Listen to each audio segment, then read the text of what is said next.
नमस्कार मंडळी, श्री स्वामी समर्थ. नवरात्रीमध्ये सर्व महिलांनी आवर्जून पाळा हे 21 नियम. देशभरामध्ये चैत्र नवरात्री अगदी उत्साहामध्ये साजरी केली जाते.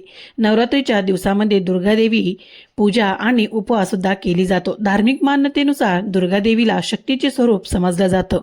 त्याचप्रमाणे नवरात्रीमध्ये शक्तीच्या नवरूपाची पूजा केली जाते. या काळात काही सोपे आपण प्रभावी उपाय केले तर देवी आपल्यावर लवकर प्रसन्न होते आणि घरात सुख, शांती व समृद्धी येते. जाणून घेऊया नवरात्रीमध्ये दुर्गा देवीला प्रसन्न करण्यासाठी कोणते उपाय करावे.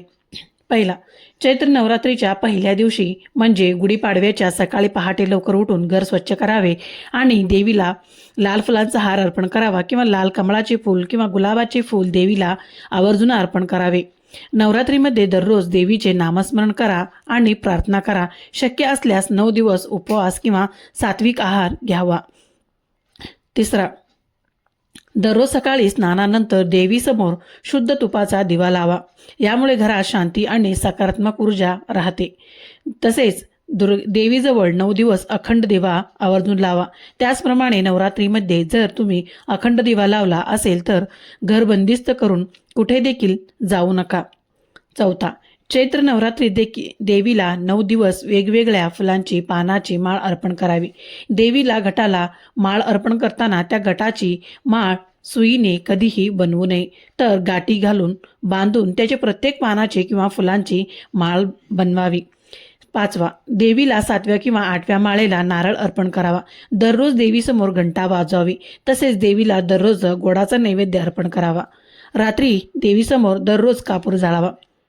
6वा, नवरात्रीमध्ये दररोज दुर्गा सप्तशती किंवा ललिता सहस्रनाम याचे पठण अवश्य करावे. दररोज सकाळ संध्याकाळी देवीची आरती देखील करा. नवरात्रीत व्रत करताना पूजा आणि आरती एकाच वेळी पूर्ण करा. खंड पडू देऊ नका किंवा टप्प्याटप्प्याने पूर्ण करू नका. त्यामुळे तुम्ही केलेल्या पूजेचा काहीही परिणाम होणार नाही. ती पूजा निष्फळ ठरते.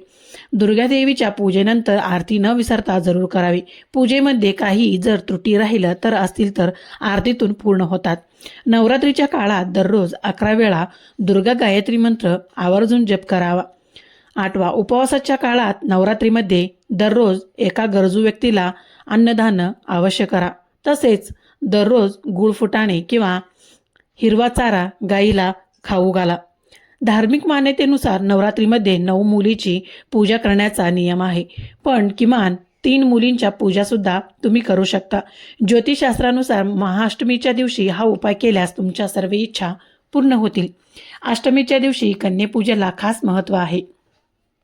या दिवशी 9 मुलींची पूजा केल्यानंतर त्यांना एक भेटवस्तू द्यावी. यामुळे दुर्गादेवी प्रसन्न होऊन आपल्या सर्व इच्छा आकांक्षा पूर्ण करतात.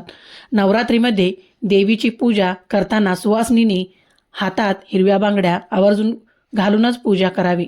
तसेच देवीला नेहमी स्वच्छ आणि फ्रेश ताजीवाणी फुले अर्पण करावी. नवरात्रीमध्ये चालिसा मंत्र किंवा दुर्गा सप्तशती वाचत असाल तर वाचताना बोलण्याची किंवा उठवण्याची चूक अजिबात करू नये. यामुळे तुमची नकारात्मक शक्ती पाठाच्या फळ काढून घेत असते. घरात सुख शांती टिकून ठेवण्यासाठी अष्टमीच्या दिवशी तुळशीच्या रोपाजवळ 9 दिवे लावावे आणि प्रदक्षिणा घालवावी. यामुळे घरातील सर्व नकारात्मक ऊर्जा दूर होते.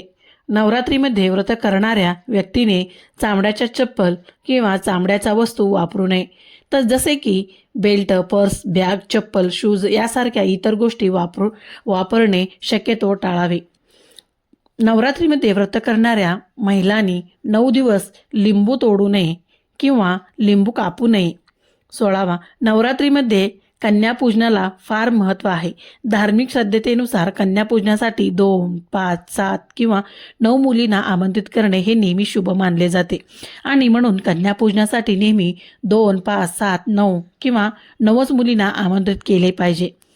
नवरात्रीमध्ये बूट चप्पल घालून पूजास्थळी जाऊ नये. घरामध्ये झाडू उभा ठेवू नये.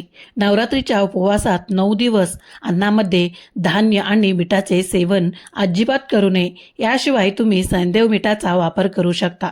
विष्णू पुराणानुसार नवरात्रीच्या व्रतामध्ये दिवसा झोपणे वर्ज्य आहे. त्यामुळे घरामध्ये आळसाचा वातावरण निर्माण होते. नवरात्रीचे उपवास करणाऱ्या भाविकांनी 9 दिवस गादीवर व पलंगावर झोपणे टाळावे. तुम्हाला श्रद्धा, भक्तीने, भावाने हे व्रत करायचे असेल तर नवरात्रीच्या काळात जमिनीवरच झोपावे. 21. नवरात्रीमध्ये कोणत्याही महिलेचा अनादर करू नये. मग ती आई असो, बहीण असो, पत्नी असो किंवा इतर कोणतीही महिला असो. सर्व स्त्रियांशी आदराने वागावे आणि तिच्याशी बोलताना कटू शब्दाचा वापर करू नये. तसेच या काळात काळ्या रंगाचे कपडे देखील घालू नये. नवरात्रीमध्ये केवळ शुद्ध आणि सात्विक अन्नाचे सेवन करावे. यामुळे कांदा, लसूण, मांसाहार, मद्य, जंक फूड तसेच तामसिक पदार्थाचे सेवन शक्यतो टाळावे. नवरात्रीत कुलदेवीची सेवा किंवा कुळाचार म्हणून कुलदेवीच्या टाकावर, मूर्तीवर किंवा फोटोवर कुंकुमार्चन देखील करू शकता. त्याचबरोबर देवीला लवंगाची माळ देखील तुम्ही या नवरात्रीच्या 9 दिवसामध्ये कधीही घालू शकता. त्याचबरोबर नवरात्रीच्या 5व्या माळेला तुम्ही देवीची साडी, चोळी, अलंकार अर्पण करून ओटी भरू शकता. नवरात्रीत विशेष जे लोक उपवास करतात त्यांनी केस आणि नखे कापणे टाळायला हवे. असे केल्यास माता दुर्गा नाराज होऊ शकतात. नवरात्रीच्या पवित्र दिवसात खोटे बोलू नये. कोणाला शिवीगाळ करू नये. नेहमी खरे बोलावे. सर्वांशी आदराने वागावे आणि शक्यतो वादविवादापासून दूर राहावे. राग, चिडचिड कमी करावे किंवा इतर दैनंदिन जीवनात सुद्धा कोणतीही गोष्टीचा उगीचच खोटा दिखावा अजिबात करू नये. खरे आहे त्या गोष्टीचा निसंकोचपणे स्वीकार करावा. नवरात्रीमध्ये उपवास करणाऱ्या व्यक्तीने ब्रह्मचर्याच्या आवश्यक पालन करावे. यासोबत वागण्यात क्षमाशीलता, अधैर्य, उत्साह असायला हवा. उपवास करणाऱ्या व्यक्तीने वासना, क्रोध, लोभ आणि आसक्तीपासून दूर राहावे. नवरात्रीच्या उपवासात दरम्यान मासिक पाळी आली असेल तर काही गोष्टी लक्षात ठेवून तुम्ही उपवास पूर्ण करू शकता. जरी एखाद्या स्त्रीला पहिल्या दिवसापासून मासिक पाळी आली असेल, कलश किंवा घट तुम्ही पती किंवा ब्राह्मणाद्वारे स्थापन करू शकता किंवा घरातील इतर व्यक्तीकडून देखील घट स्थापन करू शकता. नवरात्रीच्या पहिल्या दिवशी शुभ मुहूर्तावर कलश स्थापित करा. हे देवीला आपल्या घरात आमंत्रण करण्याचे प्रतीक आहे. यानंतर 9 दिवस विधिवत दुर्गा मातेची पूजा करावी. जर नवरात्रीच्या मध्यभागी एखाद्या महिलेला मासिक पाळी सुरू झाली तर अशा स्थितीत 4 दिवस पूजा करू नये.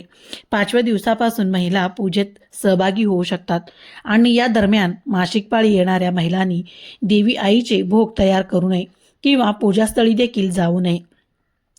चैत्र नवरात्रीचा शेवटचा उपवास हा अष्टमीला म्हणजे रामनवमीला किंवा काही ठिकाणी नवमीला असतो.